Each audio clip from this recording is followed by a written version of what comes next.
Wendy and the Furniture Men, congratulations. That was your first gig, right? Yeah. Together. Sense. Our last? We played once at Kairos, kind of, as a co-op. Yeah. So Broer in his introduction was talking a little bit about the folk scene here at Stanford. Can you talk a bit more about just where you have opportunities to play, and have you all played together in kind of different formats before? Or? Max and I knew each other before because I moonlighted with Max's main band, Nimbleweed. Yeah, I'm the banjo player and a vocalist for a band on campus called Nimbleweed, and we play a lot of parties around campus. And we were on the Stanford soundtrack last year, so we get some exposure, I guess, in the sense that any folk band on campus gets any exposure.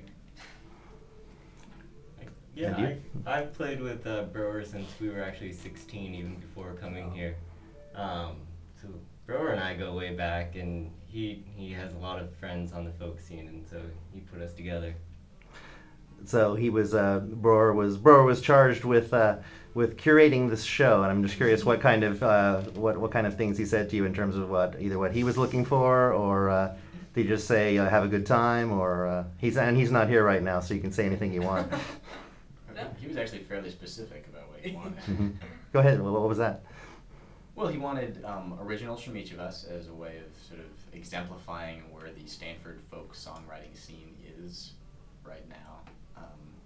And then he had all sorts of ideas about how we should insert traditionals into that to sort of vary up the tempo, and we ended up having far too many songs for the actual size of the set we were playing.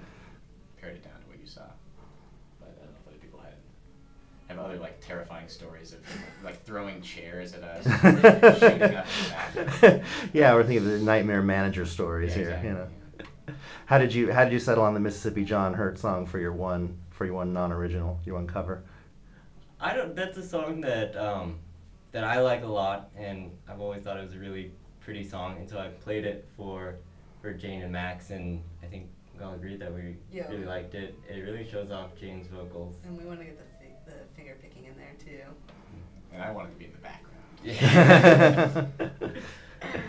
It was actually very it was really interesting and kind of trad the way you all gathered around the one microphone like an old Carter family recording or something like that.